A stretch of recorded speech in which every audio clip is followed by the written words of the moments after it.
Vous avez l'impression que votre chat est dominant ou alors au contraire il est soumis. Et ben il est ni l'un ni l'autre et je vais vous expliquer pourquoi. Je m'appelle Marine, je suis comportementaliste félin et c'est vrai que beaucoup pensent avoir un chat qui est soit dominant en haut de la hiérarchie ou alors au contraire totalement soumis par un autre chat. Et ben en fait ça marche pas comme ça. Ces notions de dominance ou de soumission, elles font rapport ou du moins elles existent parce qu'on parle de groupe. Dans un groupe, il y a tel animal ou tel individu qui va être dominant par un autre. Seul problème, c'est que le chat est un animal solitaire. Le chat ne fonctionne pas en groupe. Il n'a pas cette mentalité de groupe. On n'est pas sur une meute de loups. On n'est pas sur des animaux qui vont fonctionner ensemble. Donc en fait, votre chat n'ayant pas cette notion de groupe, il va pas avoir la notion de hiérarchie. Donc va pas y avoir la notion de dominance ou de soumission en fait.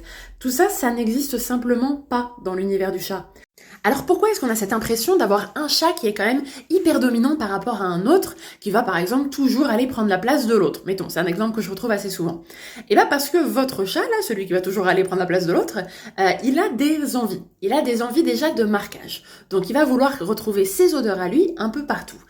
Ça va rien avoir avec la dominance en fait. Ça va simplement être pour que lui il se sente à l'aise dans son air, dans son territoire, dans son espace. Donc, on n'est pas vraiment sur de la dominance. Et puis, si vous avez un nombre de ressources, c'est relativement limité par rapport au nombre de chats. Par exemple, je reviens souvent là-dessus, mais si vous n'avez pas assez de bacs à litière, pour le nombre de chats que vous avez, bah forcément, si votre chat a envie d'y aller à un moment précis, celui qui l'arrange le plus, et qu'il ne peut pas y aller, risque d'y avoir des tensions. Et en fait, ce manque de ressources va créer de la tension.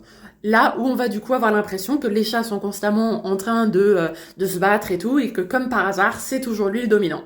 Non, votre chat n'est pas dominant, il y a juste un petit souci de ressources et de marquage. Mais une fois de plus, je comprends tout à fait qu'on puisse penser ça, c'est vrai qu'on n'est pas... Enfin, on n'a pas forcément l'habitude de réfléchir sur ce genre de sujet, mais ouais, non, la dominance, la notion du groupe, tout ça, pour les chats, il faut oublier. Le chat est un animal solitaire, c'est comme ça. Voilà, j'espère que cette vidéo vous aura aidé à mieux comprendre votre chat. Abonnez-vous si c'est pas déjà fait, et puis prenez soin de vous, prenez soin de votre chat, et à la prochaine, ciao!